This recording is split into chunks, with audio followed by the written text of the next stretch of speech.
just being so beautifully annoying with these zerglings running out, avoiding those zealots. And we're going to see we've managed to pick off even more probes. Meanwhile, Ken has been put down rather open position. That's going to force a cancel right there. Ken's now going to be put a little bit closer to the mineral line. But really, those 3 zerglings, beautiful play here. Jaedong, meanwhile, has set himself up in a pretty good position. Has put up his production hatcheries, put up his Hydra Den.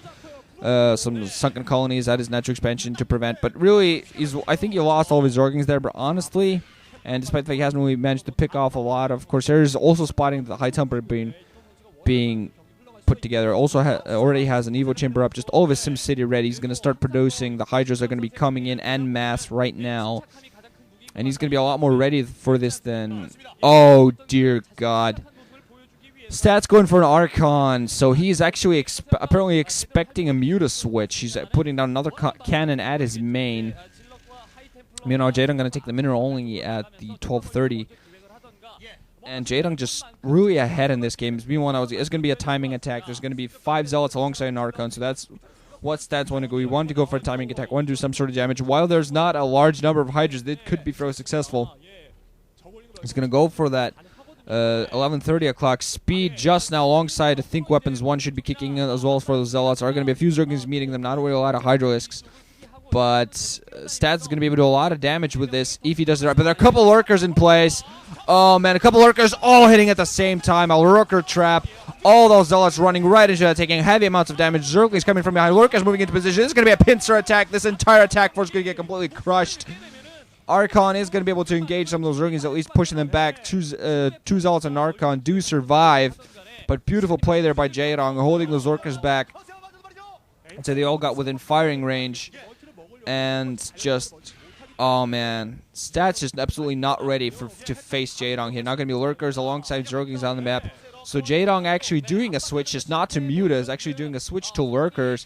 Stats might want to start producing some Dragoons ASAP alongside an Observatory, or else he's going to be contained in moments and getting completely his ass kicked. Robotics is going to be put down at his Natural Expo.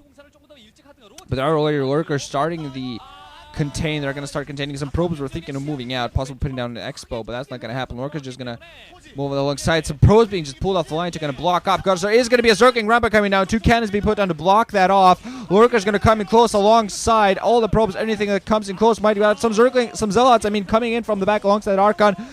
Almost managed to kill that one single Lurker. Eventually does finish him off with a nice little splash damage Zealot attack. Meanwhile, another photon can be put down. The other one was cancelled. Hive Tech, meanwhile, on the way for Jaedong. I feel like I'm all over the place here, and I apologize if that is indeed the case, which I'm pretty sure that is the case. Jaedong now going to put it up his mineral only at 12:30. Has some Lurkers alongside Zerglings to defend that. He's going to be able to go to Hive Tech very comfortably. Going to get defied alongside those Zerglings and those Lurkers. Not quite sure what he has. I think he has Carapace 1 at this point. Going to engage. Some Zealots and Archon coming in to engage here.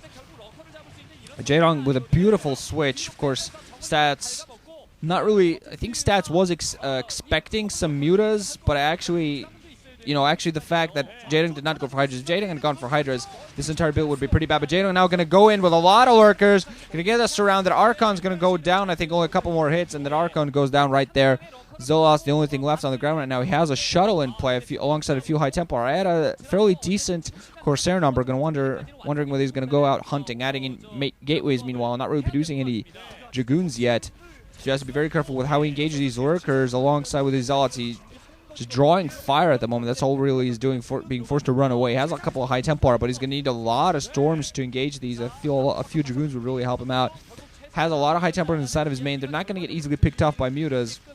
I think he's actually going to use that shuttle as a sort of a helping hand for those High Templar. We're going to see whether there's going to be a Storm coming off. There's a lot of penetration coming in from Jaedong here, picking off both cannons. There's an Observer in play.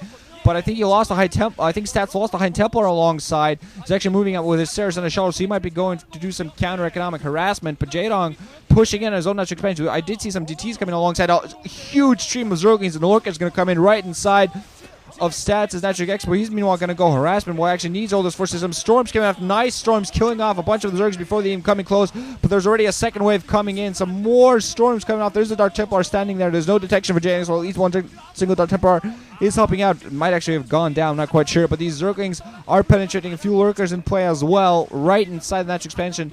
that one single Dark Templar might hold this off, but already Stats is losing a lot of forces. There's going to shuttle. There's going to be a High Templar drop. One Storm King, a lot of drones. Moving out because there are Spore Colonies there for Jaedong. Finally, Dragoons out in the field for Stats. He lost a lot of pros. The Natural Expo Shuttle's going to go down. The High Templar does get dropped, but it gets a Storm off that only kills a couple of drones. It gets picked off. Oh, man, it's pretty bad. Some of the probes, I think, were actually pulled off the line going back to the Natural Expo, but Jaedong now surrounding the Nexus. Ready as crack on the Zerg. The Nexus might go down if there's not enough attack forces. One single TT trying to save, but the Nexus goes down. Meanwhile, at the moment, the only thing that Stats can do is go some overlord hunting, but the Spore Colony is over the place for Jaedong, and he's putting on so much pressure that, okay, GG, finally for Stats. Jaedong not even breaking a sweat, and look at that guy. This is the Jaedong we want. Jaedong that just kills people and frowns and go, I should have had that done in 5. But, basically, if anybody, he wants to just go in there, finish off his opponent, and go back home and have some tea and biscuits or something. But Jaedong already taking a lead, and I'm not really expecting much else. Stats is by everybody pretty much thought of as the what the hell are you doing in the round of 8 of the MSL player. But we're already a pretty decent results so far to already gotten here. Off the hands of 2 slumping players, though, so this might be the end of the road here for him, because Jaedong, he did not look like this in the OSL, but the MSL, he looks like he's hungry. He really does look like he wants this title, rather because he already has the Golden Mouse in the OSL, so there he's kind of, whatever, but maybe. But in the MSL, he really wants another title. He only has one single MSL, and that was from ages ago. So we're going to see what happens. That's pretty much it. GG, guys. Wrenching out. There's something. Hope you enjoyed. Group B next. Well, Group B. Who is Group B again? Huasan versus Cal, I believe. Later.